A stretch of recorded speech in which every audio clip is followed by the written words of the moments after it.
Vapa përvëluese e bënte qytetin të zjente, ndërsa një fëmijë zbathur ecte mes makinave me një qese me karamele. E shpërfillur nga shumë kush dhe e poshtëruar teksa lutej për një gotë ujë, vogëlushes gati sa nuk ira të fikët nga etja.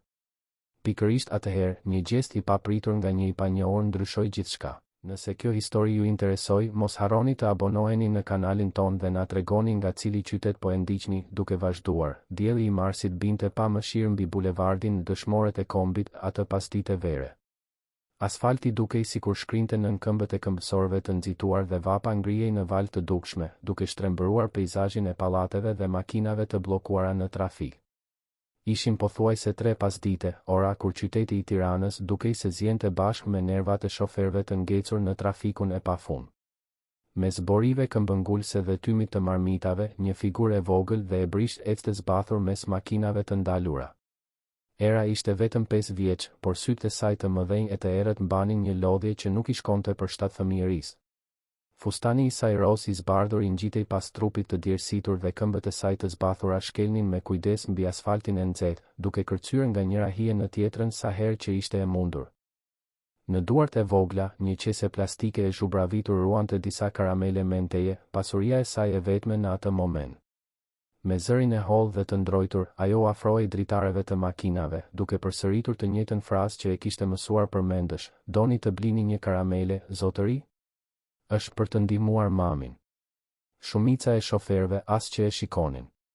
Disa ngrinin xhamat me shpejtësi, sikur prania e atij fëmije të ishte një kërcënim për kondicionerin e makinave të tyre të importuara. Të tjerë e shikonin me një përzierje keqardhjeje dhe bezdije, por kur aq sa për të hapur portofolin. Era nuk e kuptonte mirë pse njerëzit dukeshin sikur kishin frikë prej saj, apo pse e kthenin kokën kur ajo afrohej. Dinte vetëm se mami ishte në shtëpi, e shtrirë në divanin e vjetër të dhomës së ndenjes, pa fuqi për t'u ngritur. Atë mëngjes, kur ishte zgjuar, Era e kishte gjetur frigoriferin bosh, vetëm një shishe ujë gjysmë e mbushur. E ëma, Besa, ishte përpjekur t'i buzëqeshte, duke i kaluar dorën në fytyrën e djersitur nga ethet dhe i kishte përshpëritur se gjithçka do të shkonte mirë, se ishte vetëm një shqetësim kalimtar. Por Era e pa mënyrën se si ëma dridhej kur përpiqej të ngrihej, si e mbante kokën me të dyja duart, si sytë e saj ishin ndryshe, të shuar. Atëherë vajza, me një guxim që nuk e dinte nga i vinte, mori qesen me karamele që ëma e ruante për raste urgjente dhe vendosi se do të ndihmonte. Në fund të fundit, mami gjithmonë i thoshte se ato ishin një skuadër dhe në një skuadër, njëra ndihmon tjetrën. Vapa rritej me çdo minutë. Era e ndjente fytin gjithnjë e më të thatë, gjuhën të rënduar në gojë. Kishte shitur vetëm 2 karamele në gati 2 orë ecje mes makinave. Parat mezi i dilnin për të blerë një bukë. Marramendja filloi ngadalë, si një ndjesi e çuditshme në kokë, duke bërë që gjithçka të rrotullohej pak. Ajo i puliti sytë disa herë, duke u përpjekur të përqendronte shikimin, por bota dukej se dridhej bashkë me vapën që ngrihej nga toka. Atëherë sytë e saj të lodhur gjetën strehën e përsosur në anën tjetër të rrugës. Një kantinë elegante verrash, me fasadë xhami pasqyrë dhe derë druri të lustruar. Përmes xhamit, ajo mund të shihte ambientin e klimatizuar, raftet e organizuara me shishe të shtrenjta, njerëz të veshur mirë që qarkullonin me qese letre. Por ajo që i tërhoqi vërtet vëmendjen ishte freskuesi i ujit që pa pranë banakut. Pa u menduar 2 herë, Era priti që semafori të bëhej i kuq dhe kaloi rrugën me vrap, duke shtrënguar qesen me karamele pas gjoksit. Kur shtyu derën e xhamit, një val ajri i ftohtë e mbështolli, aq e fortë sa ajo u rrëqeth. Kontrasti me vapën jashtë ishte pothuajse i dhimbshëm. Sytë e saj të vegjël përshkuan ambientin e gjerë, dyshemen me pllaka porcelani me shkëlqim, dritat e buta, aromën e drurit dhe verës që ajo nuk arrinte ta identifikonte. Pas banakut prej granitit të lëmuar, një burr rreth të 30-tave, me flokë me gjel dhe këmishë të hekurosur pa asnjë rrull, organizonte gota kristali. Marku njihej mes punonjësve për arrogancën e tij me klientët që ai i gjykonte se nuk ishin në lartësinë e duhur të lokalit. Kur pa vajzën e vogël zbathur, të djersitur dhe qartësisht të ardhur nga rruga, fytyra e tij u shtrembërua në një shprehje neverie. Era ju afrua banakut me hapa të vegjël dhe të pasigurt.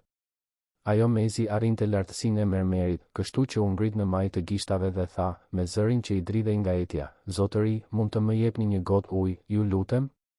Kam shumë etje." Heshtja që pasoi ishte e rëndë. Marku ndaloi atë që po bënte dhe e shikoi vajzën sikur të ishte një njoll e padëshiruar në ambientin e tij të përsosur.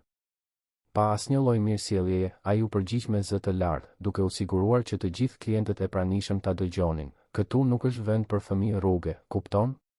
Po më bën pis dyshemen, po tremb klientët. Dil jashtë tani para se të thëras rojet. Era e ndjeu fytyrën ti DJ, por jo nga vapa. Ishte turp, një ndjenje e keqe që i shtrëngonte gjoksin e vogël. Disa njerëz e pan skenën me siklet, por askush nuk tha asgjë. Vajza vuri dorën në ball, duke ndier marramendjen të shtohej. Bota filloi të rrotullohej më shpejt, këmbët e saj të vogla u dridhen dhe ju desh të mbështetej te banaku për të mos rënë. Në atë moment, një zë i thellë, i prerë dhe plot autoritet e çau ajrin. Ndalohu menjëherë. Të gjithë u kthyen në drejtim të zërit. Në fund të kantinës, në një tavolinë të rezervuar të rrethuar nga shishe vere koleksioni, një burr po ngrihej. Artan Basha ishte rreth të 50-tave, me flokë të thinjur të krejur në mënyrë të përsosur, kostum të qepur me porosi në ngjyrë blu të errët dhe një prani që dominonte çdo ambient ku hynte. Biznesmen në fushën e ndërtimit, pronar i një prej kompanive më të mëdha të ndërtimit në Tiranë, Artani ishte lloji i klientit që Marku i bënte lajka pa turp. Por në atë moment, shikimi i Artanit nuk ishte ai një klienti të kënaqur. Ishte i dikujt thellësisht të bezdisur nga ajo që sapo kishte parë.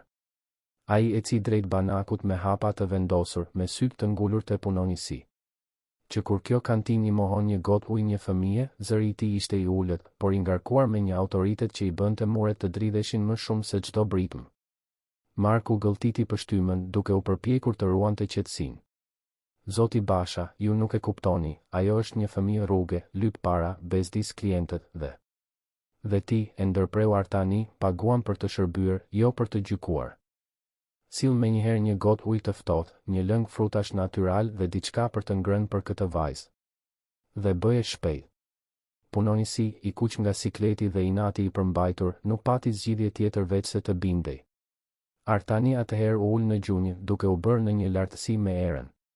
Për herë të parë pas shumë orësh, dikush e shikoi në sy me të vërtetë, me vëmendje, me kujdes. Përshëndetje, vogëlushe. Si e ke emrin, e pyeti ai, me zërin shumë më të butë tani. Era, u përgjigj ajo me zë të ulët, ende duke u dridhur. Era, çfarë emri i bukur. Eja, ulu këtu me mua, ai e udhëhoqi drejt tavolinës së tij, duke tërhequr një karrige dhe duke e ndihmuar vajzën të ngjitej. Kur Marku solli gotën me ujë, Artani e mori dhe ja ofroi personalisht erës, e cila e piu me glënika të dëshpëruara, uji i ftohtë duke i rëshitur dhe duke i lehtësuar fytyn e thatë. Ngadal, vogëlushe, ngadal, tha Artani me butësi, duke mbajtur gotën që ajo të mos mbytej. Ai vëzhgoi fytyrën e saj të djegur nga dielli, rrobat e thjeshta por të pastra, këmbët e zbathura të vrara. Nuk ishte hera e parë që shite fëmijë në rrugët e Tiranës, por ishte hera e parë që ndaloi vërtet për të parë njërin prej tyre siç duhet. Pasi pi ujin dhe hëngri disa copa bukë me djath që Artani porositi, Era filloi të ndihej pak më mirë. Atëherë ai e pyeti, me kujdes, Era, pse po shet karamele e vetme në këtë vap? Ku e ke mamin? Sytë e vegjël të vajzës u mbushën me lodh. Mami është në shtëpi. Është sëmur, e shtrirë në divan. Ajo tha se ishte vetëm një shqetësim kalimtar, por unë e pash që po dridhej dhe nuk arrinte të ngrihej. Nuk kishte më ushqim në shtëpi, kështu që unë mora karamelet dhe dola për të ndihmuar. Artani ndjeu diçka t'i shtrëngohej në gjoks, një ndjesi që nuk e kishte provuar prej vitesh. Ai që jetonte i rrethuar nga luksi, nga negociata milionere, nga darka në restorante të shtrenjta, ishte përballë një problemi kaq të thjeshtë dhe kaq shkatërues, një nënë e sëmur, një vajzë 5 vjeçare vetëm në rrugë, duke u përpjekur të mbijetonte duke shitur karamele në një diell 40 gradësh. Ku banoni, Era, e pyeti ai, duke nxjerrë tashmë celularin nga xhepi. Në komunën e Parisit, në një shtëpi të vogël në fund të rrugës, u përgjigj ajo, duke përshkruar adresën me saktësinë që ema ja kishte mësuar në rast se humbiste. Artani i telefonoi menjëherë shoferit dhe rojës së tij të besuar që e shoqëronte gjithmonë në situata delikate.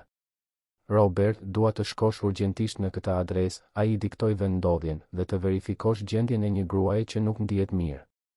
Nëse është serioze, çoje menjëherë në spital. Është urgjente. Ndërsa priste, Artani bisedoi më shumë me Erën. Zbuloi se ajo dhe ema jetonin vetëm, se ema punonte si pastruese me ditë, duke pastruar shtëpi dhe zyra, se babai ishte larguar kur ajo ishte foshnjë. Vajza tregonte gjithçka me një sinqeritet prekës, pa e kuptuar peshën e atyre informacioneve. 20 minuta më vonë, celulari i Artanit ra. Ishte Roberti dhe lajmi nuk ishte i mirë. Zoti Basha, e gjetëm nënën e vajzës. Ajo është pa ndjenja në divan, shumë e zbeth, me djersë të ftohta. Tashmë kemi thirrur ambulancën, por ju e dini si është sistemi publik. Mund të vonohet. Mos prit ambulancën, urdhëroi Artani me zë të ashpër. Fute në makinë dhe çoje menjëherë në spitalin amerikan. Unë do t'ju takoj atje. Dhe Robert trajtoje sikur të ishte familja ime. E kuptove? U kuptua, zotëri. Artani e shikoi erën, e cila e vështronte me sy të zgurdulluar, pa e kuptuar mirë se çfarë po ndodhte. Ai u ul përsëri në gjunjë, duke mbajtur duart e vogla të vajzës. Era, mami yt ka nevojë për ndihmën e mjekëve. Miqtë e mi po e çojnë në një spital shumë të mirë dhe ne do ta takojmë atje. A më beson? Vajza e shikoi thellë në sy atë burr që pak minuta më parë ishte një i huaj. Por kishte diçka në atë shikim, një vendosmëri, një siguri që ajo nuk e kishte ndjerë prej shumë kohësh. Ajo tundi kokën në shenjë pohimi. Atëherë, nisemi, Artani i zgjati dorën dhe era e kapi fort. Kur dolën nga kantina, Artani ndaloi para Markut, i cili vëzhgonte gjithçka me një përzierje habie dhe frike. Punonisi, që pak minuta më parë e mendonte veten superior sepse u shërbente klientëve të pasur, tani ishte i zbehtë dhe me djersë të ftohta, duke kuptuar se kishte bërë një gabim të tmerrshëm. Artani ju afrua dhe zëri i tij, ndonse i ulët, mbante peshën e dekadave të autoritetit. Ti, tha Artani, duke treguar me gisht punonisin, me sytë e tij të ngulur dhe depërtues, do të mësosh një mësim të rëndësishëm sot. Dinjiteti i një njeriu nuk matet me parat në xhep apo me rrobat që vesh. Kjo vajzë, që ti e trajtove si plejer, ka më shumë guxim dhe humanizëm në gishtin e vogël se sa do të kesh ti në gjithë jetën tënde. Ajo ishte këtu duke kërkuar ujë, jo lëmosh, jo favore, vetëm ujë. Dhe ti, në vend që të shije një fëmijë me etje, pe një bezdi për klientët e tu të rëndësishëm. Artani bëri një pauzë, duke i lënë fjalët të zinin vend, pastaj vazhdoi me akoma më shumë vendosmëri, dhe nëse unë zbuloj se ke trajtuar ndonjë person tjetër kështu, veçanërisht një fëmijë, do të sigurohem personalisht që ti të mos punosh më kurrë në asnjë lokal të denjë të këtij qyteti. Do të flas me çdo pronar kantine, restoranti, dyqani që njoh. Dhe më beso, unë njoh shumë. A është e qartë? Marku vetëm arriti të tunte kokën, i zbeth, me këmishën tashmë të njollosur nga djersa. Disa klientë që e pan skenën duart trokitën në heshtje kur Artani dhe Era dolën. Një zonjë elegante që kishte vëzhguar gjithçka nga tavolina e saj, u ngrit dhe i tha menaxherit të kantinës, i cili sapo kishte ardhur me vrap kur dëgjoi shurmën, ky punonjës është një turp për këtë lokal. Unë nuk kthehem më kurrë këtu nëse ai vazhdon të punojë këtu. Zëra të tjerë ju bashkuan asaj dhe menaxheri kuptoi se duhej të merrte një vendim të shpejtë. Jashtë, pasditja vazhdonte të ishte përvoluese, por Artani as që e ndjeu vapën. Mendja e tij ishte e përqendruar për të arritur në spital, për të siguruar që ajo grua, nëna e asaj vajze të vogël guximtare, të merrte kujdesin më të mirë të mundshëm. Ai e vendosi erën në sediljen e pasme të makinës së tij të importuar, ndezi kondicionerin në maksimum dhe u nis në drejtim të spitalit amerikan. Gjatë rrugës, Artani shikonte nga pasqyra dhe shihte erën që shtrëngonte qesen me karamele pas gjoksit, me sytë të ngulur te dritarja, qartësisht e shqetësuar. Heshtja e vajzës ishte elokuente, e ngarkuar me një frikë që ajo nuk dinte si ta shprehte. Artani u përpoq të niste bisedë disa herë, duke e pyetur për gjëra të thjeshta si ngjyra e saj e preferuar, lodra e saj e preferuar, por Era përgjigjej vetëm me një rrokje, me mendjen qartësisht te ema. Ai vetë po përpunonte atë që kishte ndodhur atë pasdite. Artan Basha, biznesmen miliarder i mësuar me mbledhje që vendosnin fatin e qindra vendeve të punës, kontrata miliona lekëshe, tani po ngiste makinën nëpër rrugët e Tiranës me një vajzë 5 vjeçare në sediljen e pasme, duke shkuar për të takuar një grua që as nuk e njihte, por që në një farë mënyre ishte bërë tashmë e rëndësishme. Kur ishte hera e fundit që ai kishte bërë diçka pa llogaritur kthimin? Pa menduar për përfitime, për rrjedhëzim, për mundësi? Dekada, ndoshta. Jeta e tij ishte bërë një sekuencë e pafund vendimesh strategjike, të gjitha që synonin fitimin, rritjen, pushtetin. Por në atë moment, duke ngarë drejt spitalit, ai nuk po mendonte për asgjë nga këto. Po mendonte vetëm të siguronte që ajo nën të mbijetonte për të takuar sërish të bijën. Ai nuk e dinte ende, por ai vendim për të ndaluar, për të ndërhyrë, për të ndihmuar, ishte gati të ndryshonte jetën e tij në një mënyrë që asnjë biznes milioner nuk e kishte arritur kurrë. Kur arritën në spital, u pritën nga një ekip mjekësor efikas që tashmë ishte njoftuar nga Roberti. Besa, nëna e Erës, ishte dërguar direkt në një dhomë urgjence. Mjekët punonin me shpejtësi, duke i vendosur serumin, duke kontrolluar shenjat jetësore, duke bërë analiza. Artani e mbajti dorën e Erës ndërsa prisnin në korridorin e klimatizuar dhe të heshtur të spitalit privat, kaq ndryshe nga realiteti i spitaleve publike të mbushura.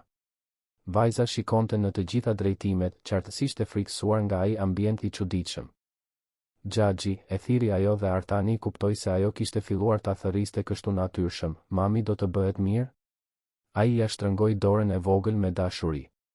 Mjekët këtu janë shumë të mirë, Era. Ata do të kujdesen mirë për mamin tënë. Një orë më vonë, një mjeke doli nga dhoma e urgjencës dhe ju afrua atyre. Zoti Basha, pyeti ajo dhe Artani tundi kokën. Pacientja është stabilizuar. Ishte një krizë hipotensioni të rëndë e kombinuar me dehidratim dhe raskapitje ekstreme. Edhe disa orë në atë gjendje dhe mund të kishte qenë shumë serioze. Ajo pati fat që arriti këtu në kohë. Artani ndjeu një lehtësim të thellë. A mund të pres vizita? Po, por mbajeni vizitën të shkurtër. Ajo ka nevojë të pushoj. Era pothuajse vrapoi brenda dhomës kur mjekja hapi derën. Besa ishte shtrirë në shtratin e spitalit, ende shumë e zbetë, e lidhur me një serum, por sytë e saj u hapën kur pa të bijën. Era, pëshpëriti ajo, me zë të dobët dhe vajza u ngjit në shtrat me kujdes, duke u strukur në krahët e së-ës. Artani qëndroi te dera, duke vëzhguar atë moment. Besa ngriti sytë dhe e pa aty. Edhe në gjendjen e saj të dobësuar, ajo kuptoi se ai burr elegant, qartësisht i pasur, ishte ai që i kishte shpëtuar jetën dhe ishte kujdesur për të bijën. Faleminderit, arriti të thoshte, me sytë e përlotur. Faleminderit që u kujdese për të. Artani hyri në dhomë, duke ju afruar shtratit. Gjatë rrugës, vëzhgoi detajet, dhoma e thjeshtë por e pastër e spitalit, aroma karakteristike e dezinfektantit, tingulli i vazhdueshëm i monitorëve kardiak.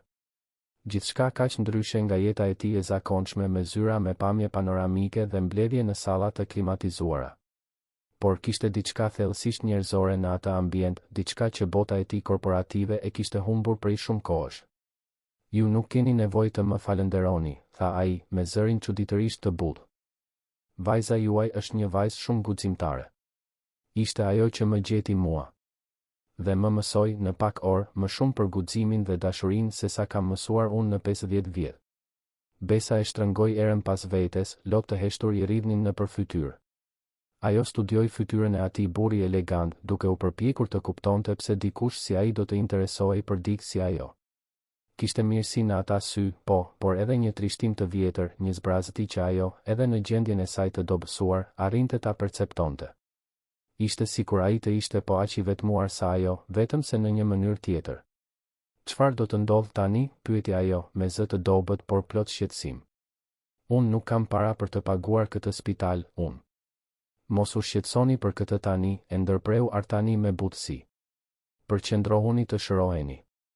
Pjesën tjetër e zgjidhim më vonë. Besa donte të protestonte, dinjiteti i saj kërkonte që të mos pranonte bamirësi, por trupi i saj i raskapitur dhe mendja e lodhur më në fund u dorëzuan.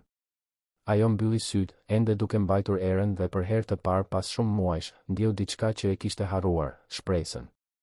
Ajo nuk e dinte ende se ky ishte vetëm fillimi i një historie që do të testonte forcën e saj në mënyra që nuk i kishte imagjinuar kurrë, por që gjithashtu do t'i sillte një lumturi që e mendonte të pamundur.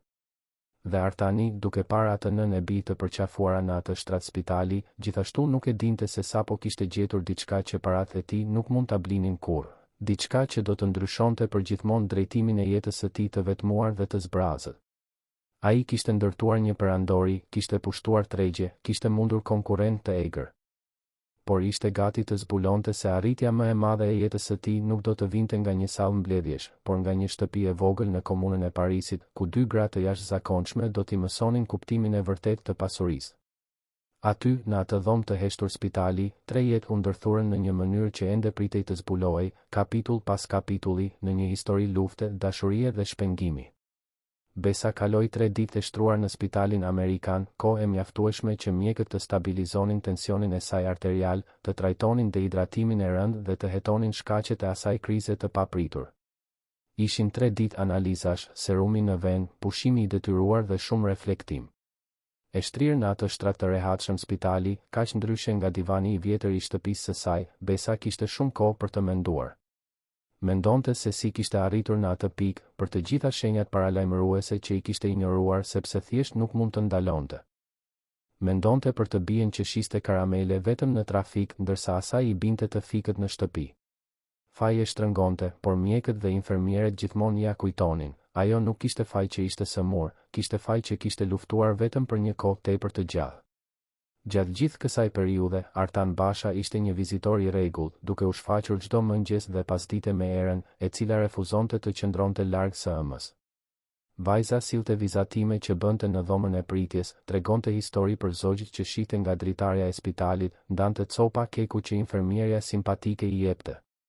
Dhe Artani gjithmonë sillte diçka, herë një revistë për Besën që të lexonte, herë fruta të freskëta, herë thjesht praninë e tij të heshtur dhe ngushëlluese. Ishte gjatë këtyre vizitave që Artani filloi ta njihte Besën me të vërtetë. Në moshën 32 vjeçare, ajo kishte një bukuri të thjeshtë dhe të lodhur të dikujt që kishte punuar 2 fish gjithë jetën. Sytë e saj ngjyrë kafe mbanin një forcë të heshtur dhe edhe e dobësuar në shtratin e spitalit, kishte një dinitet tek ajo që i bënte përshtypje të thellë Artanit. Në biseda, Besa tregoi historinë e saj pak nga pak, me një sinqeritet që ai rrallë e gjente në rrethin e tij shoqëror. Ajo ishte rritur në Gjirokastër, në një qytet të vogël, bi fermerësh të përullur. Erdhi në Tiranë në moshën 18 vjeçare në kërkim të mundësive, punoi në çdo gjë që i doli para, nga shitset e kameriere, derisa arriti të stabilizohej si pastruese me ditë. U martua e re me një burr që i premtoi botën, por që e braktisi shtatzën 6 muajshe, duke i lënë vetëm borxhe dhe shgënjime. E rrita erën vetëm që atëherë, tregoi ajo, me zërin e mbytur. Kam punuar në 3, ndonjëherë 4 shtëpi në ditë. Zgjohesha në mesnat, merrja autobusin plot, pastroja shtëpitë e njerëzve të pasur që mezi më shinin në sy, kthehesha vonë natën. Por kisha vajzën time, kisha këndin tim me qira, kisha dinjitetin tim. Mendoja se gjithçka ishte nën kontroll. Deri kur, pyeti Artani, duke ndjerë se kishte më shumë në atë histori. Besa mori frym thellë. Deri 3 muaj më parë, kur mora lajmin që ndryshoi gjithçka. Atëherë e vërteta filloi të dilte në shesh. Besa kishte një teze të largët, teze Konstantinën, që mezi e njihte. Gruaja jetonte vetëm në një qytet të vogël dhe kishte disa pasuri, një shtëpi të thjeshtë por në vend të mirë, një tokë në zonën rurale dhe një shumë të ruajtur në bank, fryti viteve të kursimit. Pa fëmijë dhe pa të afërm të tjerë, teze Konstantina ia kishte lënë gjithçka Besës në testament. Kur më telefonoi avokati, nuk e besova, tregoi Besa. Nuk ishte një pasuri e madhe, por ishte shumë më tepër se sa kisha pasur ndonjëherë në jetën time. Një shtëpi e shlyer, një tokë që mund të shitej, rreth 200.000 euro në kursime. Për herë të parë, mendova se mund t'i jepja një jetë më të mirë erës, ndoshta edhe të ndaloja së punuari kaq shumë, ta fusja në një shkollë private. Por ëndrat e Besës shpejt u shndërruan në makt. Të afërm që ajo as nuk e dinte se ekzistonin filluan të shfaqeshin. I pari ishte Roberti, kunati i një kushëriri të largët, një burr rreth të 40-tave, me bark të madh dhe shikim llogaritës. Ai u prezantua si pothuajse familje, duke ofruar ndihmë për të lehtësuar procesin e trashëgimisë. Pastaj erdhi Silvana, kushërire e dytë, një grua rreth të 35-ave, gjithmonë e lyer tepër, me thonjë falco dhe një zëmjalë që fshinte keq ambicien. Edhe ajo u shfaq me oferta ndihme, sugjerime se si Besa duhet ta menaxhonte trashëgimin, këshilla të pakërkuara për investime dhe shitje të shpejta. Ata filluan të më bënin presion, vazhdoi Besa dhe Artani vuri re se duart e saj po dridheshin. Thoshin se unë nuk dija të merresha me para, se do të më vidhnin, se duhej të shisja gjithçka shpejt para se të humbiste vlerën. Roberti solli letra për të firmosur kontrata shitjeje të tokës për një çmim qesharak. Silvana sugjeroi që t'ia kaloja shtëpinë në emër të saj për të shmangur taksat sipas saj. Kur unë refuzoja, ata ndryshonin taktik. Thoshin se isha mosmirënjohëse, se po përpiqeshin të më ndihmonin se do të pendohesha. Artani ndjeu zemërimin të rritej brenda tij. E njihte atë model menjëherë. Dekada duke u marrë me botën e biznesit e kishin mësuar të identifikonte mashtruesit, përfituesit, njerëzit që nuhasnin cenueshmërinë si peshkaqenët që nuhasin gjakun në ujë. Presioni u rrit, vazhdoi Besa, me zërin gjithnjë më të ulët. Ata filluan të shfaqeshin në shtëpinë time pa lajmëruar, ndonjëherë në mesnatë, duke trokitur në derë, duke zgjuar erën. Telefonata në çdo orë. Mesazhe që thoshin se po I humbisja të gjitha, se kreditorët e mi do të merrnin gjithçka nëse nuk veproja shpejt. Ata shpiknin borxhe që nuk ekzistonin, flisnin për procese imagjinare, krijonin urgjenca false. Unë fillova të mos flija dot, të kisha kriza ankthi. Atëherë filloi të më luante tensioni. Artani ishte I tërbuar, por e mbajti zërin të qetë. A firmose ndonjë letër? Jo, u përgjigj Besa me vendosmëri. Edhe me frikë, edhe pa I kuptuar mirë ligjet dhe dokumentet, diçka brenda meje më thoshte se ishte gabim. Unë vetëm doja që ata të më linin rehat, por ata nuk hiqnin dorë. Atë natë, Artani u kthye në apartamentin e tij luksos në blok, por mezi arriti të flinte. Mendja e tij nuk pushonte së përpunuari gjithçka që kishte zbuluar.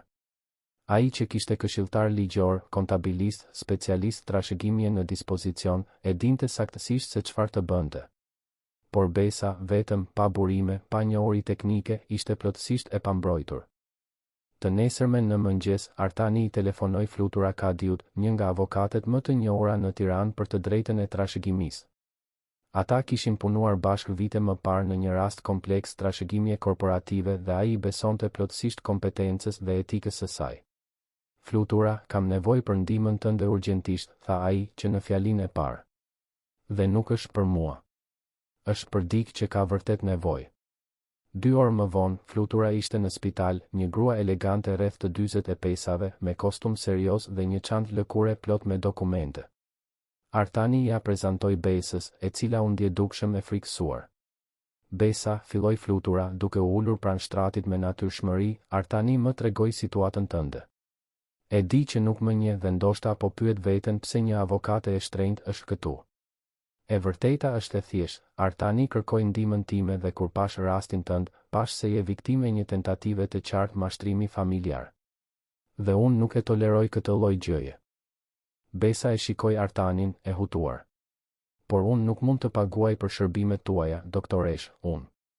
Ti nuk do të paguash, e ndërpreu Artani butësisht. Konsideroje një favor nga dikush që thjesht dëshiron të ndihmoj. Në ditët në vijim, ndërsa Besa shëroi, Flutura punoi pa u lodhur. Ajo kërkoi të gjitha dokumentet e trashëgimisë, analizoi çdo letër që Roberti dhe Silvana I kishin paraqitur Besës, hetoi historikun e të dyve, lidhjet e tyre dhe interesat e tyre të vërteta. Ajo që zbuloi ishte edhe më keq se sa kishte imagjinuar Artani. Roberti kishte një histori procesesh për mashtrim, 2 dënime për falsifikim dokumentesh dhe ishte I përfshirë në të paktën 3 skema të tjetërsimit të tokave në rrethe.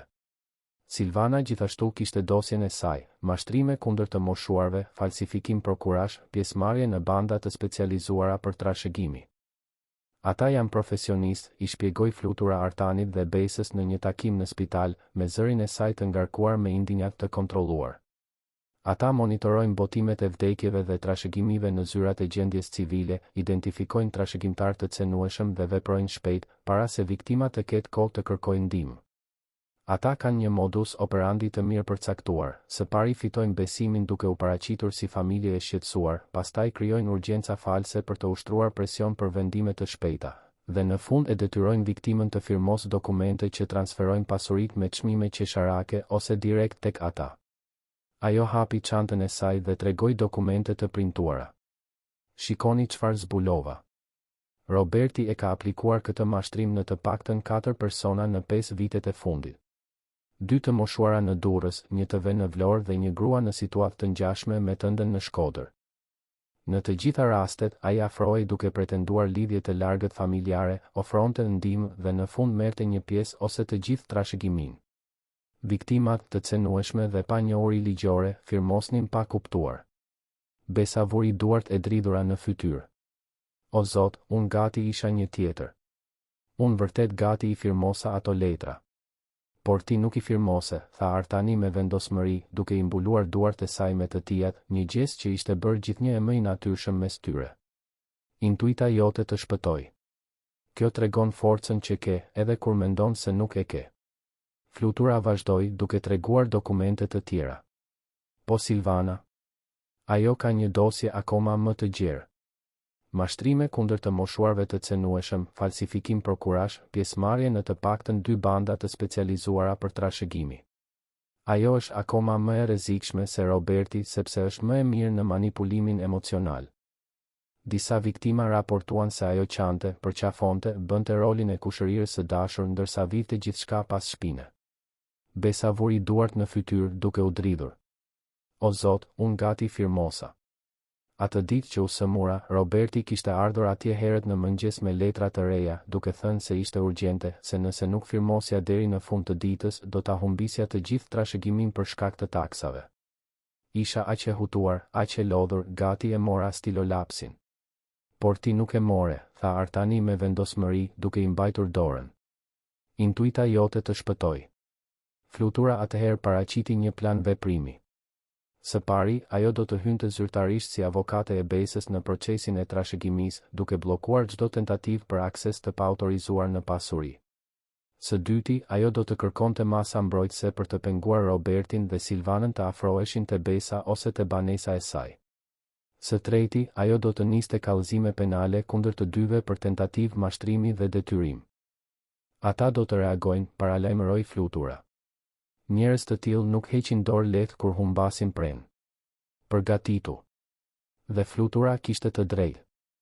Një javë më vonë, kur Besa doli nga spitali dhe u kthye në shtëpinë e saj në komunën e Parisit, reagimi erdhi i shpejtë dhe i furishëm. Artani, i cili kishte këmbëngulur ta shoqëronte deri në shtëpi, punsoi një roje diskrete për të qëndruar në gatishmëri në rrugë. Ishte një vendim i mençur. Në ditën e tretë pas kthimit të Besës, Roberti dhe Silvana u shfaqën, këtë herë të shoqëruar nga 2 persona të tjerë, një burr i madh dhe frikësues dhe një grua më e moshuar që u prezantua si dëshmitare e familjes. Por kur u përpoqën të trokisnin në derë, u ndaluan nga roja dhe nga një njoftim gjyqësor që Flutura e kishte përgatitur, urdhër mbrojtjeje. Çdo afrim më pak se 100 metra nga Besa ose era do të rezultonte në arrestim të menjëhershëm. Skena ishte e tensionuar. Roberti bërtiti kërcënime, Silvana qau me lot të rem, duke thënë se Besa po manipulohej nga një burr i pasur, se ai vetëm donte të përfitonte prej saj, se po i vidhnin atë që i takonte familjes. Fqinjet dolën për të parë se çfarë po ndodhte. Ishte era ajo që, nga dritarja, i kapi dorën Artanit dhe i tha, "Xhaxhi, ti nuk do t'i lësh ata ta marrin mamin, apo jo?" Artani u ul në gjunjë, duke u bërë në lartësinë e vajzës. "Kur, vogëlushe? Të premtoj." Dhe ishte një premtim që ai synonte ta mbante.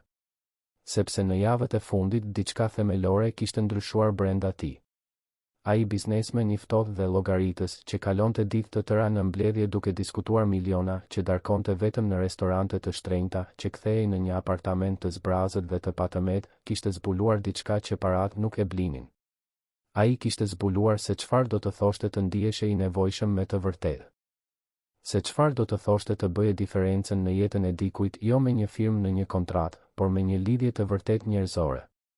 Sa herë që era e thërriste Xhaxhi, sa herë që Besa e shikonte me atë mirënjohje të sinqertë në sy, sa herë që i shite të dyja duke qeshur bashkë, të lira nga frika që i përndiqte më parë, Artani e ndjente zemrën e tij të ngurtësuar të zbutet pak nga pak. Por fati ende rezervonte sprova. Sepse ndërsa Artani përfshihej gjithnjë e më shumë me Besën dhe erën, një rrezik tjetër po formohej në heshtje në territorin e tij, bota korporative. Genc Petrela, ortak minoritar në kompaninë e ndërtimit të Artanit, kishte vëzhguar me interes në rritje sjelljen e ndryshuar të presidentit të kompanisë. Artani mungonte në mbledhje, delegonte vendime, kalonte orë të tëra larg zyrës. Dhe Genci, ambicioz dhe pa skrupuj, e pa këtë si një mundësi të ardhë. Në mbledhje sekrete me antar të tjerë të bordit, Genci filloi të mbillte dyshime. Artani nuk është më i njëjti. Është përfshirë me një pastruese dhe vajzën e saj, duke shpenzuar kohë dhe para të kompanisë me bamirësi. Ai po humbet fokusin, po merr vendime emocionale. Kompania ka nevojë për leadership të fortë, jo për një president që është kthyer në punonjës social. Këshilltarët, biznesmen po aq të ftohtë sa Genci, filluan të dyshonin. Mbledhje u caktuan pa u njoftuar Artani. Dokumente u lëvizën në fshehtësi. Një plan filloi të merrte formë, të largonin Artanin duke pretenduar paqëndrueshmëri emocionale, të merrnin kontrollin e kompanisë, të përfitonin nga ndryshime drastike në menaxhim. Artani, i zënë duke mbrojtur besën dhe erën, ende nuk e kuptonte komplotin që po thurej pas shpinës së tij. Por së shpejti, shumë shpejt, ai do të duhej të luftonte në dy fronte, të shpëtonte familjen që kishte zgjedhur të mbronte dhe të shpëtonte kompaninë që kishte ndërtuar me dekada pune. Dhe në mes të gjithë kësaj, një ndjenjë tjetër rritej në heshtje, por e fuqishme mes tij dhe besës. Nuk ishte më vetëm mirënjohje apo dëmshuri. Ishte diçka më e thellë, më e frikshme, më e vërtetë. Çdo bisedë, çdo shikim, çdo moment i ndarë ndërtonte një urë mes dy botëve që kur nuk duhej të takoheshin, por që tani dukeshin të destinuara të bashkoheshin. Era, me mençurinë e pafajshme të fëmijëve, e kishte kuptuar tashmë. Një pasdite, ndërsa vizatonte e ulur në dyshemen e dhomës së ndenjes, ajo ngriti sytë dhe tha: "Mami, Xhaxhi Artani të pëlqen ty, e pash mënyrën se si të shikon kur ti nuk e sheh." Besa ndjeu fytyrën ti DJ. Era, mos fol gjepura. Nuk janë gjepura, këmbënguli vajza, serioze. Dhe ti gjithashtu e pëlqen atë. E di sepse ti buzëqesh ndryshe kur ai vjen. Besa nuk u përgjigj, por e dinte se e bia kishte të drejtë. Dhe kjo e vërtet e friksonte më shumë se të gjithë të afërmit interesagjin bashkë. Sepse ndryshimi mes botës së saj dhe asaj të Artanit duke i pakapërcyeshëm. Çfarë do të donte vërtet një burr i pasur, i suksesshëm, pronar i një prej kompanive më të mëdha të qytetit, nga një pastruese dhe vajza e saj? Frika dhe shpresa zhvillonin një betejë të vazhdueshme në zemrën e saj. Artani, në heshtjen e netëve të tij të vetmuara në apartamentin e tij luksos, përballej me të njëjtat pyetje. Ai po binte në dashuri. Pas vitesh duke shmangur angazhimet, i fokusuar vetëm në biznese dhe fitime, po binte në dashuri me një grua që nuk njihte vera të shtrenjta, që kur nuk kishte udhëtuar në klasin e parë, që punonte me duar dhe rriste vajzën vetëm. Por ndoshta ishte pikërisht kjo që e tërhiqte. Autenticiteti. Forca. Dinjiteti i heshtur i dikujt që lufton çdo ditë vetëm për të mbijetuar dhe prapse prap nuk e humbet humanizmin. Besa nuk i bënte lajka, nuk shtirej e interesuar për bizneset e tij milionere, nuk vishte rroba firmato për t'i bërë përshtypje. Ajo ishte thjesht vetvetja, një nën luftëtare që tani kishte mundësinë të rindërtonte jetën e saj. Artani kishte kaluar dekada i rrethuar nga njerëz që donin diçka prej tij. Ortakët donin fitime më të mëdha. Punonisit donin promovime. Gratë që e joshnin në evente sociale donin statusin e të qenit pranë një biznesmeni të suksesshëm. Por Besa, ajo donte vetëm që ai të vazhdonte të ishte personi i sjellshëm që mbrojti vajzën e saj në një kantinë verrash. Kishte net kur Artani qëndronte në balkonin e apartamentit të tij, duke parë qytetin e ndriçuar poshtë dhe e kapte veten duke buzëqeshur kur kujtonte diçka qesharake që era kishte thënë, ose mënyrën se si Besa rrudhte ballin kur përqendrohej në ndonjë mendim. Ishin kujtime të thjeshta, të përditshme, por që vlenin më shumë se të gjitha marrëveshjet milionere që kishte mbyllur ndonjëherë.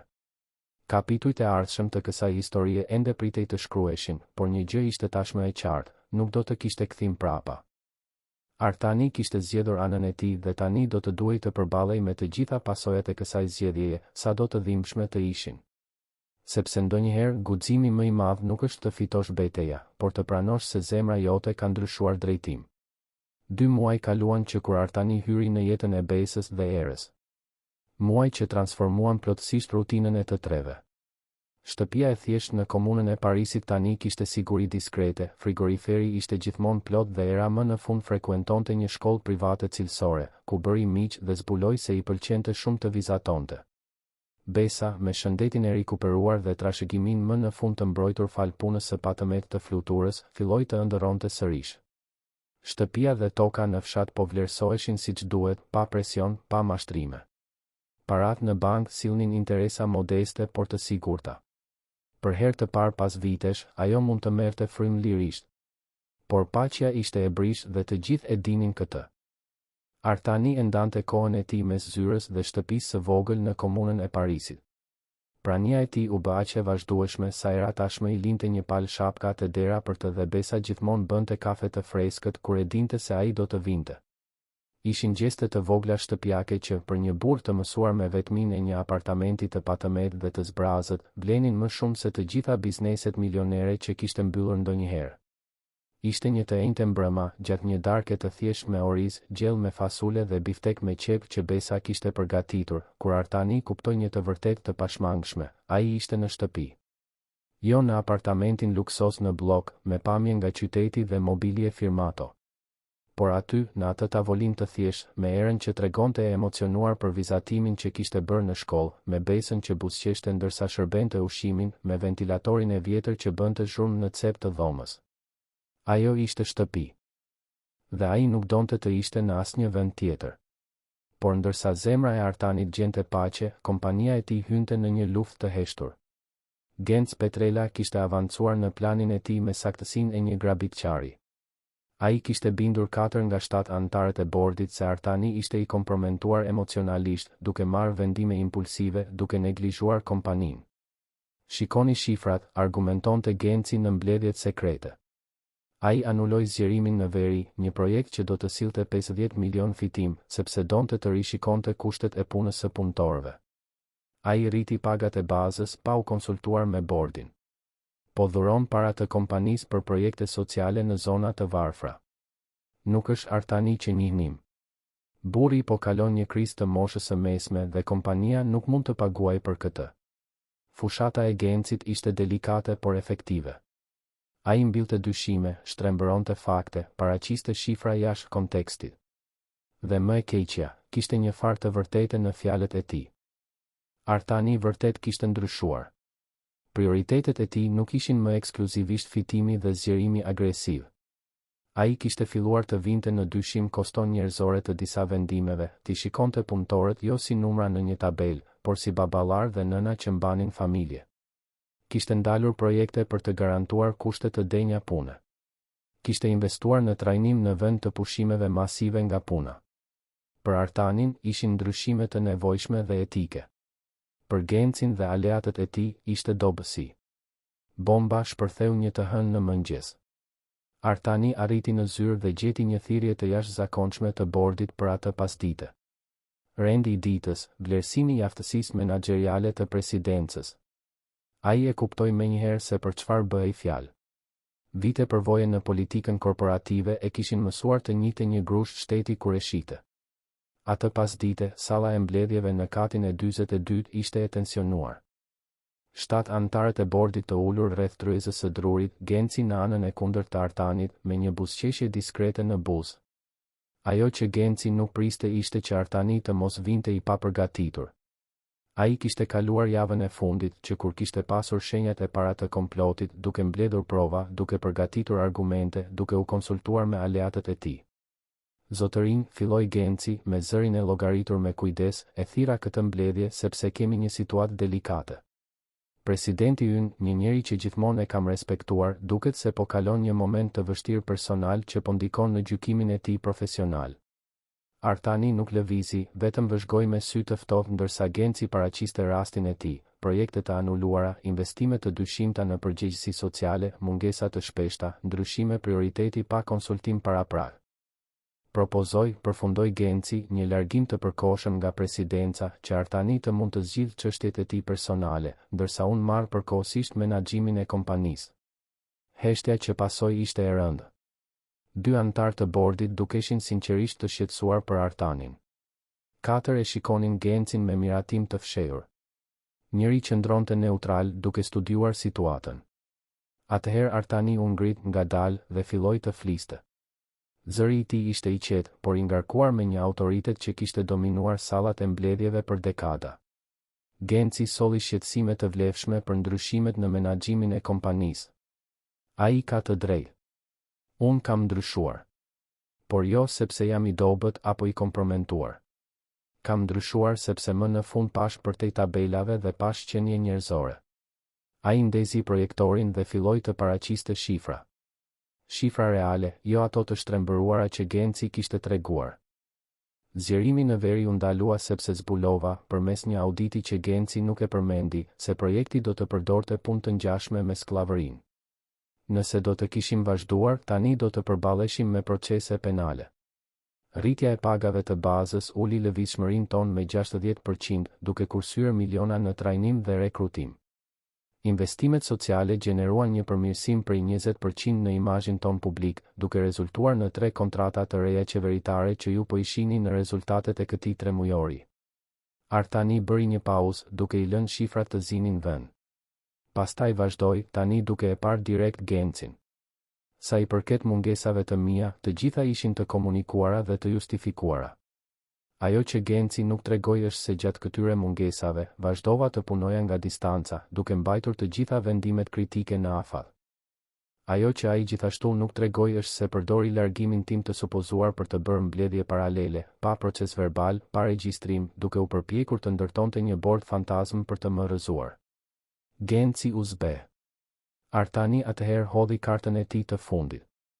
Por më interesantja, zotërin, është ajo që zbulova duke hetuar pse Genci është kaq i interesuar të marrë drejtimin tani.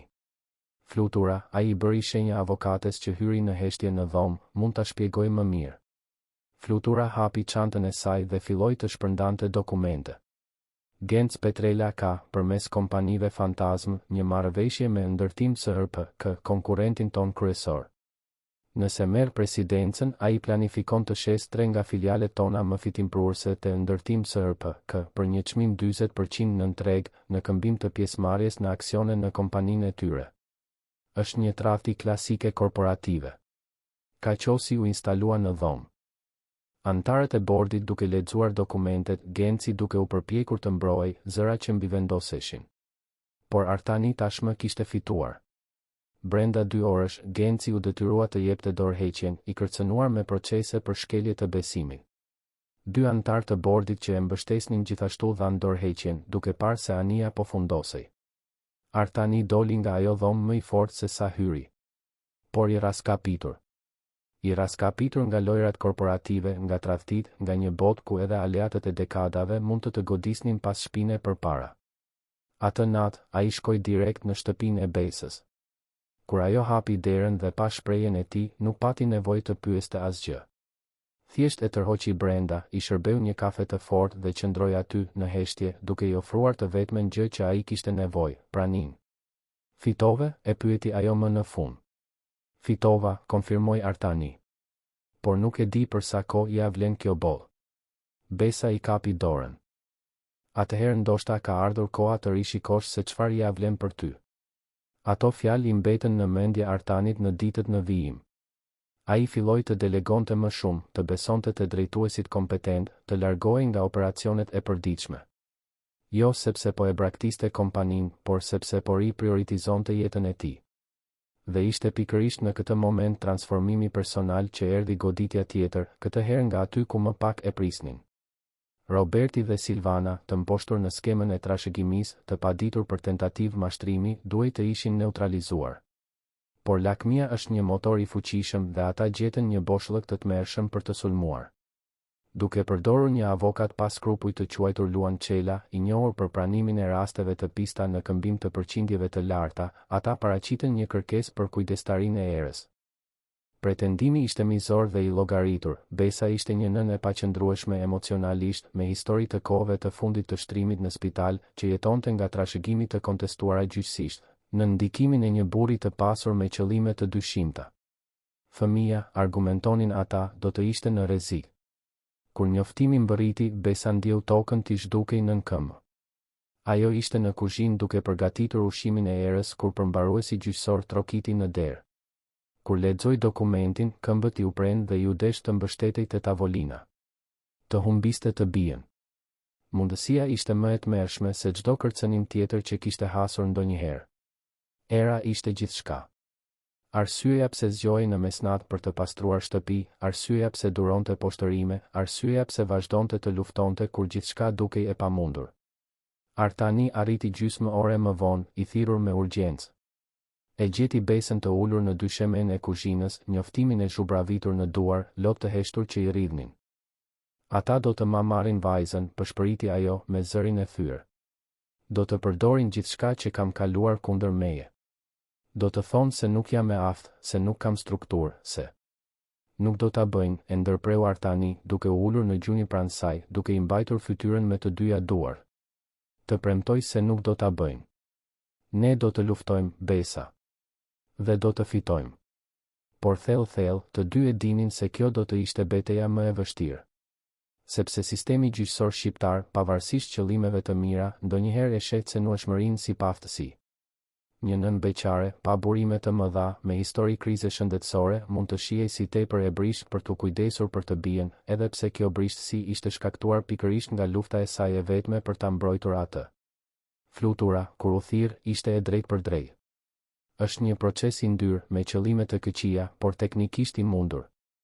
Ata do të përpiqen të ndërtojnë një narrativ pa qëndrueshmërie. Do të thërrasin dëshmitar të sajuar, ndoshta edhe fqinjë që mund t'i kenë blerë. Ne duhet të ndërtojmë një mbrojtje solide, duke treguar jo vetëm se Besa është një nën shembullore, por se era është në një mjedis të qëndrueshëm dhe të sigurt. Atëherë Artani mori vendimin që do të ndryshonte gjithçka. Atë natë, pasi era fjeti, ai kërkoi të fliste me Besën vetëm. Ata u ulën në balkonin e vogël të shtëpisë, zhurma e largët e qytetit përreth, qielli i Tiranës me yjet e tij të paktë të dukshëm mes ndotjes së dritës. Besa, filloi Artani dhe ajo vuri re se ai ishte nervoz, diçka e rrallë për atë burr gjithmonë kaq të kontrolluar. Në muajt e fundit, ti dhe Era ma keni ndryshuar jetën në një mënyrë që kur nuk e kisha menduar të mundur. Kam kaluar dekada duke ndërtuar një kompani, duke grumbulluar para, duke arritur sukses, por kthehesha çdo natë në një apartament të zbrazët dhe ndihesha bosh. Me ju, unë ndihem i plotësuar. Besa ndjeu zemrën t'i rritë shpejt, por nuk tha asgjë, vetëm priti. Unë rash në dashuri me ty, vazhdoi Artani, me zërin të prerë pavarësisht nervozizmit.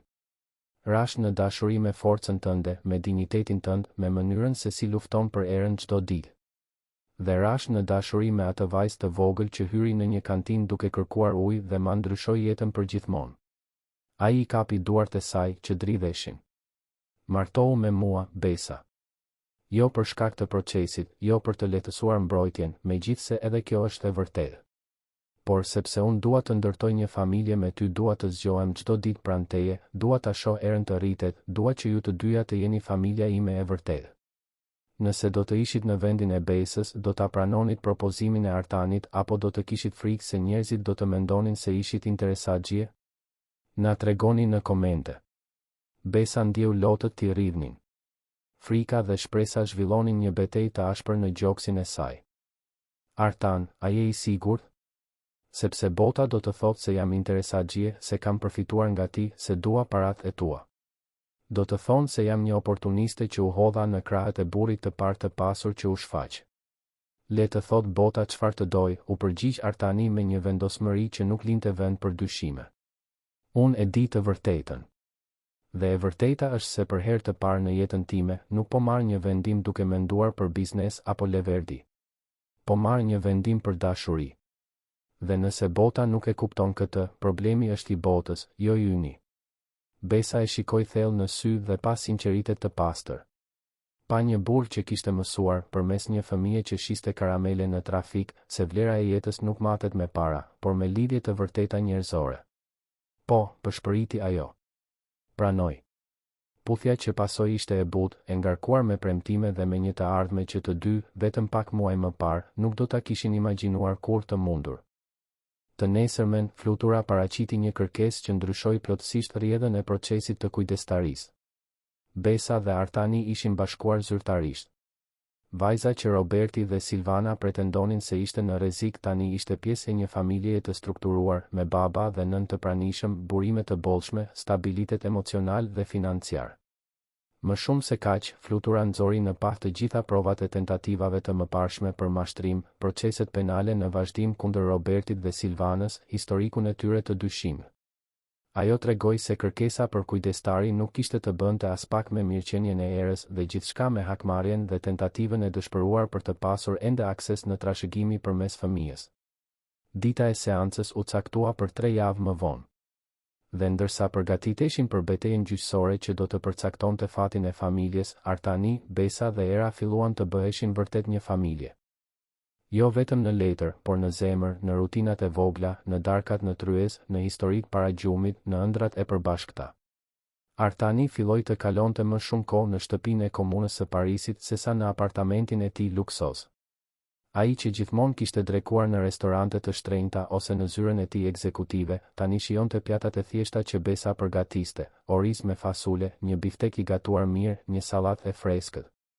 Kishte diçka thellësisht ngushëlluese në ato shije shtëpiake, në atë tavolinë të thjeshtë, në ato biseda pa protokoll. Era lulëzonte në atë mjedis të ri familjar. Ajo që më parë mbante mbi supet e vogla peshën e ndihmës për të ëmën, tani mund të ishte thjesht fëmijë. Qeshte më shumë, luante më shumë, ëndërronte më shumë. Ndonjëherë Artani e kapte duke kërcyer vetëm në dhomë, ose duke kënduar ndërsa vizatonte dhe zemra i mbushej me një gëzim që nuk e kishte njohur kurrë. Besa, nga ana e saj, por i zbulonte se kush ishte përtej të qenit vetëm një nën beqare që luftonte për mbijetesë. Me shëndetin e rikuperuar, trashëgimin e mbrojtur dhe dik me të cilin të ndante përgjegjësitë, ajo filloi të kishte kohë për veten. U kthye te leximi, një kënaqësi që e kishte braktisur nga mungesa e kohës dhe energjisë. Zbuloi se i pëlqente të gatuante jo nga nevoja, por nga kënaqësia, duke provuar receta të reja në fundjavë. Era, me mençurinë e thjeshtë të fëmijëve, e përmblodhi gjithçka një pasdite, kur vizatonte e ulur në dyshemen e dhomës. Ajo i shikoi Artanin dhe Besën të kapur për dore në divan dhe tha, me një buzëqeshje të madhe, tani jemi familje e vërtet, apo jo? Nuk jemi më vetëm unë dhe mami. Je edhe ti, babi. Ishte hera e parë që ajo e quajti baba. Dhe Artani, ai burr që kontrollonte miliona, që komandonte qindra punonjës, që negocionte me ministra dhe kryetar bashkish pa u dridhur, ndjeu syt ti përloteshin. Po, vogëlushe, u përgjigj ai me zërin e mbytur. Tani jemi një familje e vërtetë. Dhe ai fëmijë që muaj më parë shiste karamele zbathur në trafik, ndërsa ema ishte pa ndjenja vetëm në shtëpi, tani kishte një baba, një shtëpi të sigurt, një të ardhme të mundshme. Por historia ende nuk kishte mbaruar.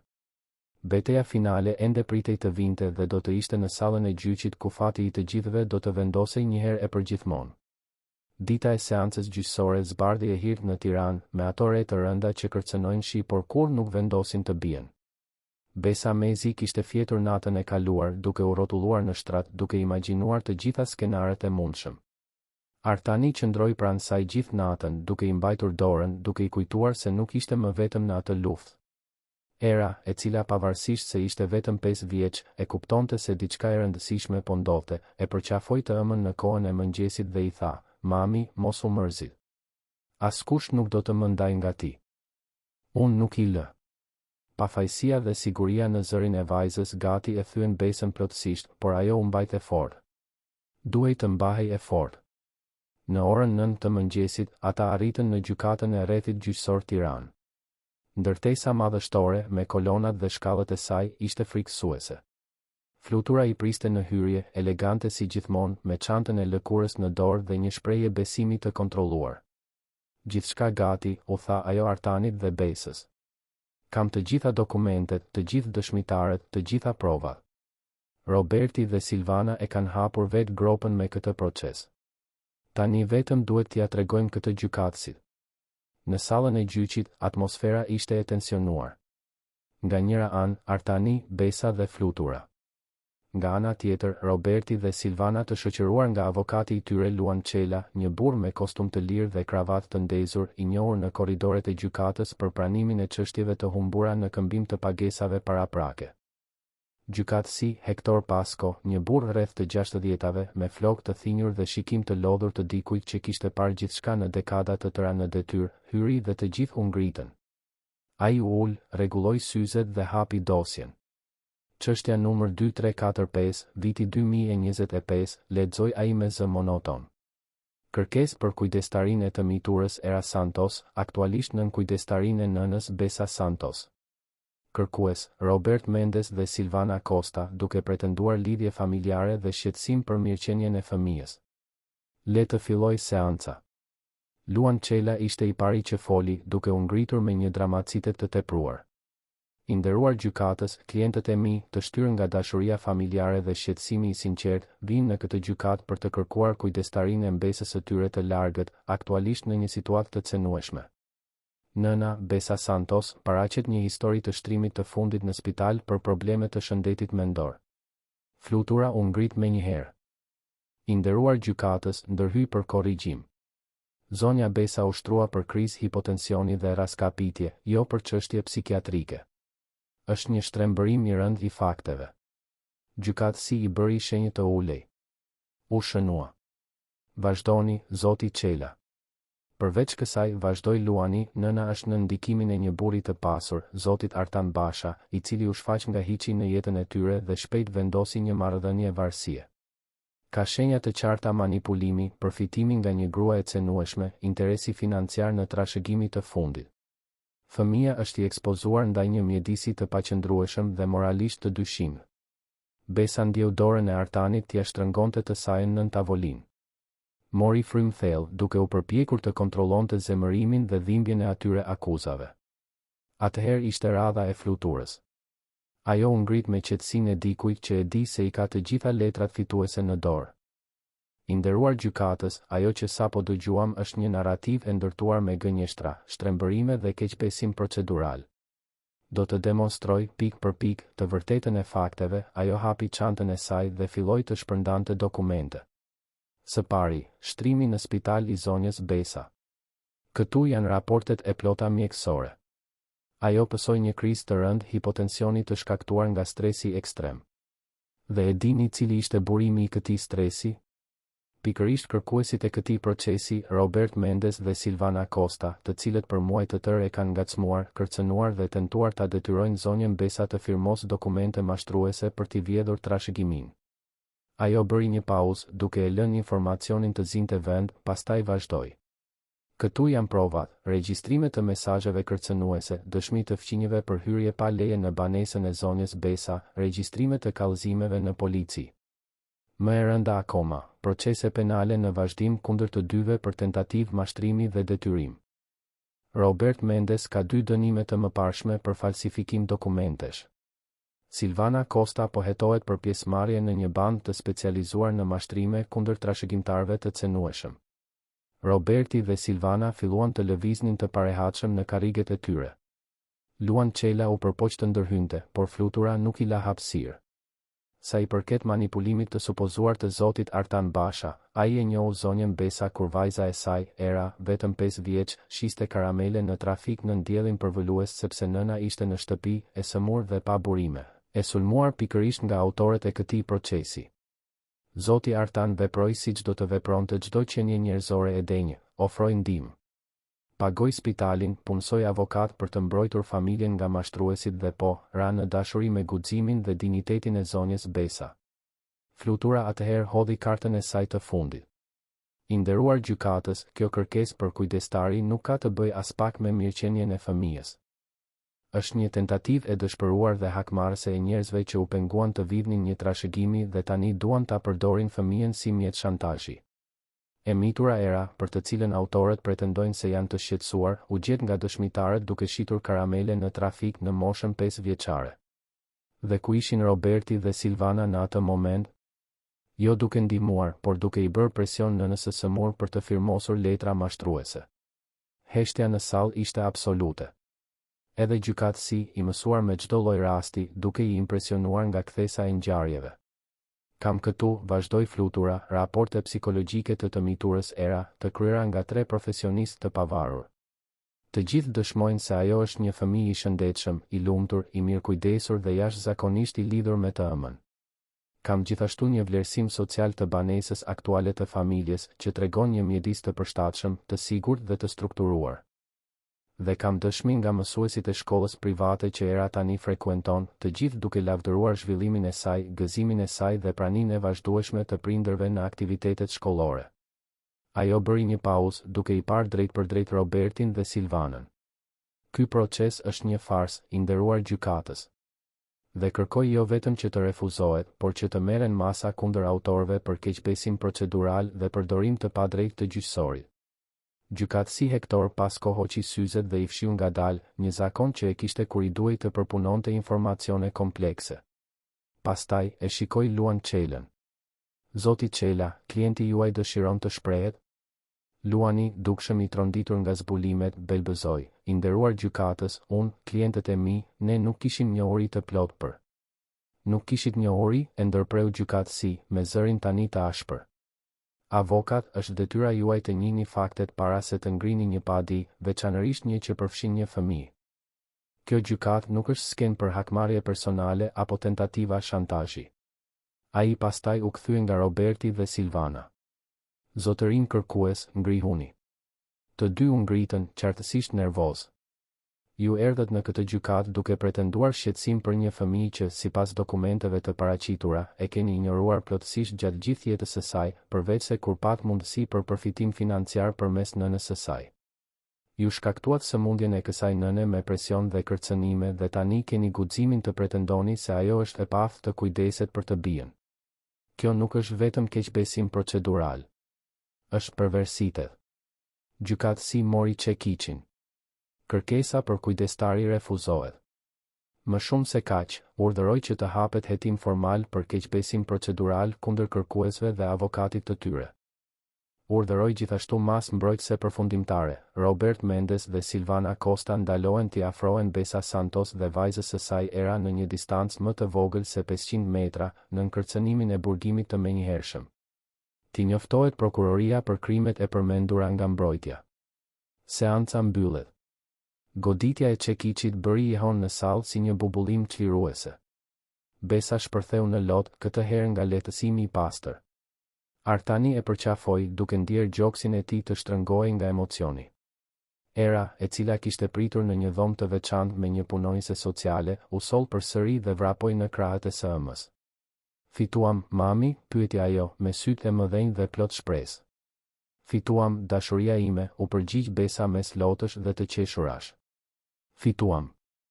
Në anën tjetër të sallës, Roberti dhe Silvana u shoqëruan jashtë, ndërsa Luan Çela përpiqej të largohej nga rasti sa më shpejt të ishte e mundur. Lakmia që i kishte motivuar tani shndërrohej në frikë nga pasojat ligjore që do të përballeshin. Në muajt që pasuan, jeta e familjes u transformua plotësisht.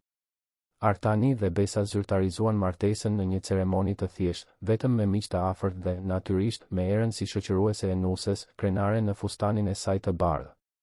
Ata u transferuan në një shtëpi më të madhe, por jo luksoze.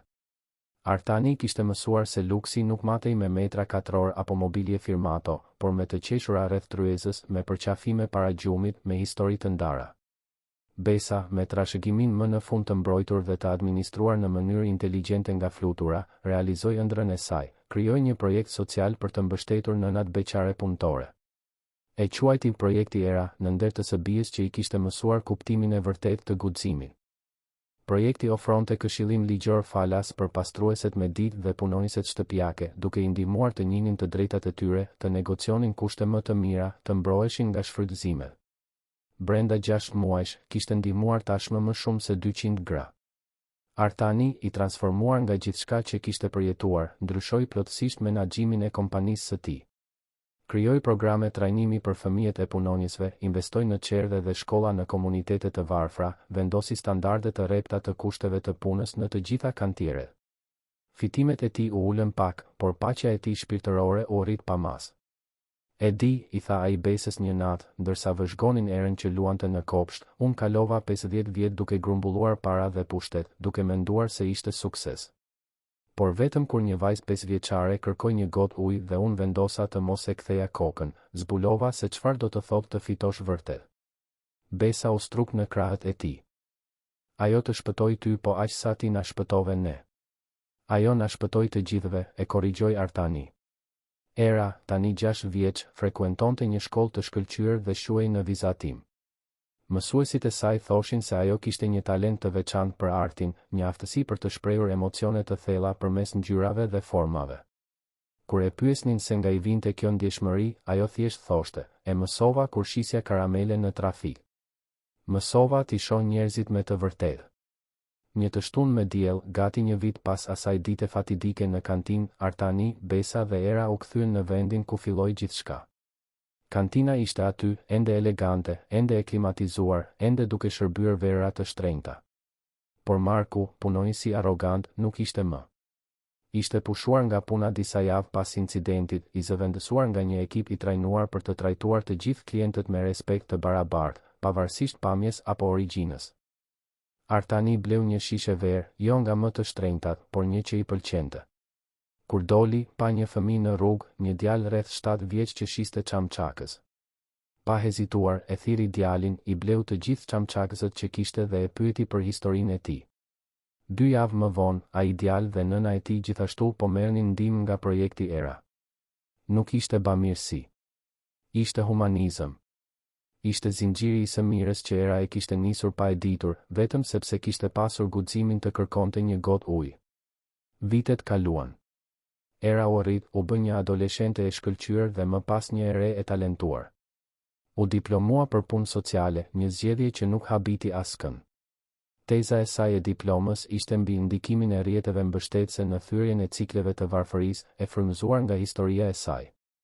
Në ceremoninë e diplomimit, kur u ngjit në skenë për të marrë diplomën, Era shikoi audiencën dhe pa prindërit e saj, Artanin dhe Besën, të kapur për dore, me sytë e përlotur nga krenaria. Në atë moment, ajo kujtoi atë pasdite me vafë të padurueshme, kur ishte vetëm 5 vjeç, zbathur në trafik, duke shitur karamele për të ndihmuar të ëmën e sëmurë. Kujtoi punonjësin që e poshtëroi, biznesmenin që e mbrojti, spitalin ku takoi sërish të ëmën, betejat që përballuan bashkë. Dhe kuptoi se historia e saj nuk ishte për t'u shpëtuar. Ishte për fuqinë transformuese të një zgjedhjeje të vetme, zgjedhja për të parë tjetrin, për të zgjatur dorën, për të mos kthyer kokën. Atë natë, në festën e diplomimit, Artani ngriti një dolli. Për Erën, e cila në moshën 5 vjeçare dhe me një qese karamelesh në dorë më mësoi më shumë për jetën, dashurinë dhe qëllimin se sa 50 vjet biznesi më kishin mësuar ndonjëherë. Qoftë brezi yt më i mirë se imi, që të shikoj më shumë njerëzit dhe më pak fitimet, që të kuptoj se pasuria e vërtet matet me jetë të transformuara, jo me shifra në llogari bankare. Besa, tani një grua e pjekur, e sigurt dhe e realizuar, shtoi, dhe që të mos harrojmë kurrë se ndonjëherë, gjithçka që i duhet një personi është një gotë ujë e ofruar me dinjitet, jo me arrogancë. Gjestet e vogla mund të ndryshojnë fate të tëra. Era përqafoi prindërit e saj, atë përqafim të ngushtë që vetëm familjet e vërteta din ta japin. Dhe aty, në atë moment festimi, 3 jetë që fati i bashkoi në mënyrë të pabesueshme festonin jo vetëm një diplomim, por një udhëtim transformimi që kishte filluar në pasditën më të nxehtë të verës, mes borive dhe asfaltit të shkrirë, me një vajzë të vogël zbathur që pati guximin të kërkonte ndihmë. Sepse në fund, kjo nuk ishte një histori për një milioner që shpëtoi një fëmijë të varfër. Ishte një histori se si një fëmijë guximtar shpëtoi një burr që kishte gjithçka, përveç një qëllimi. Ishte për atë se si një nën luftëtare i mësoi një biznesmeni kuptimin e vërtet të pasurisë. Ishte për atë se si dashuria mund të lindë në vendet më të pamundura dhe të lulëzojë në mënyra që transformojnë jo vetëm jetë individuale, por edhe indin e shoqërisë përreth. Dhe ndërsa Tirana vazhdonte rutinën e saj të furishme jashtë, me trafikun e saj, vapën e saj, pabarazitë e saj, brenda asaj feste ishte prova e gjallë se ndryshimi është i mundur. Se humanizmi ende ekziston. Se një gjest i vetëm mirësie mund të shkaktojë një kaskadë transformimesh që bëjnë një hon ndër breza. Roberti dhe Silvana, ata që u përpoqën të shkatëronin gjithçka për lakmi, përfunduan duke vuajtur dënime për mashtrim dhe u harruan nga familja. Genc Petrela, ortaku tradhtar, humbi gjithçka që kishte ndërtuar dhe vuajti dështimin e skemave të tij. Të këqijtë e historisë morën drejtësinë e tyre, jo nga hakmarrja, por nga pasojat e natyrshme të zgjedhjeve të tyre. Dhe kantina ku filloi gjithçka? U bë pjesë e një itinerari turistik emocional që Era krijoi vite më vonë, vende në Tiranë ku kanë ndodhur histori të vërteta transformimi. Ajo merrte grupe studentësh të punës sociale për të njohur këto hapësira, tregonte historitë, frymëzonte breza të rinj për të parë përtej paraqitjeve, për të vepruar përtej indiferencës. Atë natë të diplomimit, pasi të gjithë u larguan dhe familja u kthye në shtëpi, Era mori ditarin e saj të vjetër, atë që ja kishte dhuruar e ama vite më parë. Shfletoi faqet derisa gjeti vizatimin e parë që kishte bërë pas shtrimit të së ëmës në spital, një vajzë e vogël, një burr me kostum dhe një mami në një shtrat spitali, të gjithë të kapur për dore. Nën vizatim, me shkrimin e dridhur të një fëmije 5 vjeçar që mësonte të shkruante, ajo kishte shënuar, dita kur fitova një baba dhe mami u bë mirë për gjithmonë. Dhe vërtet ashtu ishte. Besa nuk pati më kur kriza tensioni. Artani nuk u ndje më kur bosh. Era nuk pati më nevojë të shiste karamele në trafik. Por asnjëri prej tyre nuk e harroi kurrë nga vinin, betejat që përballuan, lotët që derdhen dhe forcën që zbuluan kur vendosën së bashku se meritonin më shumë. Sepse ndonjëherë në mes të vapës së padurueshme, trafikut kaotik, indiferencës së përgjithshme, gjithçka që i duhet një jete për të ndryshuar plotësisht është që dikush të ndalojë, të shikojë me të vërtetë dhe të thotë, ti nuk je vetëm. Unë të shoh. Dhe do të ndihmoj. Dhe ishte pikërisht kjo që Artani bëri atë pasdite në kantinë. Dhe ishte pikërisht kjo që transformoi 3 jetë për gjithmonë. Të dashur dëgjues, shpresojmë që historia e Besës, Artanit dhe Erës t'ju ketë prekur zemrën. Nëse jeni emocionuar me këtë udhëtim lufte, dashurie dhe transformimi, klikoni butonin pëlqej, abohuni në kanal dhe na tregoni në komente se cili moment ju preku më shumë. Ishte kur Artani mbrojti Erën në kantinë? Kur Besa gjeti forcën për të luftuar për të bien? Apo kur familja fitoi së bashku në seancën gjyqësore? Çdo ditë ne sjellim histori intensive si kjo, që zbulojnë anën më të thellë të shpirtit njerëzor, histori që na kujtojnë se gjestet e vogla mund të ndryshojnë fatet të tëra.